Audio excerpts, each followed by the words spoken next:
L'Université de Lausanne est l'une des 200 meilleures universités au monde. De plus en plus d'étudiantes et d'étudiants s'y inscrivent depuis 10 ans. Ils étaient près de 17 000 en 2022. Un des défis de l'UNIL, maintenir la qualité de l'enseignement et un encadrement adéquat. La Cour des comptes n'a pas évalué l'enseignement et la recherche de l'UNIL, car d'autres instances s'y intéressent. Mais elle a examiné l'organisation administrative et technique de l'UNIL, autrement dit, ce qui est nécessaire à son bon fonctionnement. Le budget de l'UNIL, c'est environ 700 millions de francs. Il y a plusieurs sources de financement. Le montant de la subvention annuelle versée par le canton de Vaud est de près de 340 millions. Comment l'UNIL effectue ses achats de biens et services? Voilà ce que la Cour a voulu comprendre. Car l'enjeu est de taille. En 2022, les achats ont représenté quelques 100 millions de francs.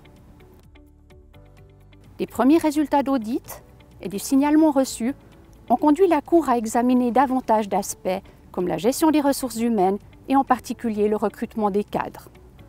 L'UNIL veut s'améliorer, il y a de nombreux projets en cours, mais elle doit fournir un effort supplémentaire pour moderniser et harmoniser ses activités administratives. Voici les principaux résultats de notre audit.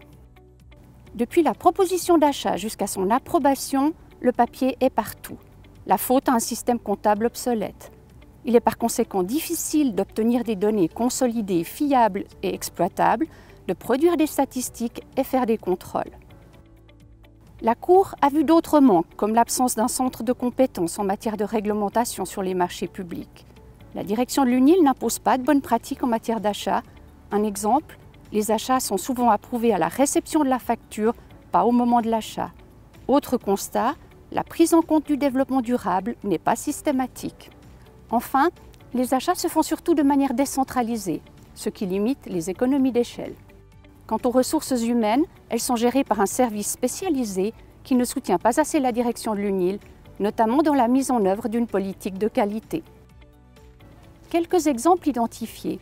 Les décisions de recrutement des cadres pas assez formalisées, les candidats engagés qui n'ont pas toutes les compétences requises, sans mesures prises pour les accompagner dès leur entrée en fonction.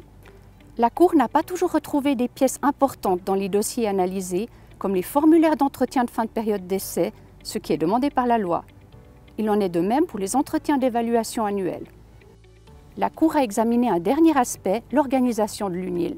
Elle constate que les services de la direction, comme les finances ou encore le service juridique, manquent de légitimité. Cela signifie que ces services peinent à assurer la qualité et l'uniformité de leurs principales activités. La Cour a aussi repéré trop de directives émises par la direction de l'UNIL. Parfois, leur contenu est trop détaillé ou, à l'inverse, reste incomplet, comme la question des conflits d'intérêts au sein de l'UNIL. En résumé, l'UNIL doit moderniser, harmoniser et mieux formaliser ses pratiques. Voilà pourquoi la Cour a émis 10 recommandations à sa direction.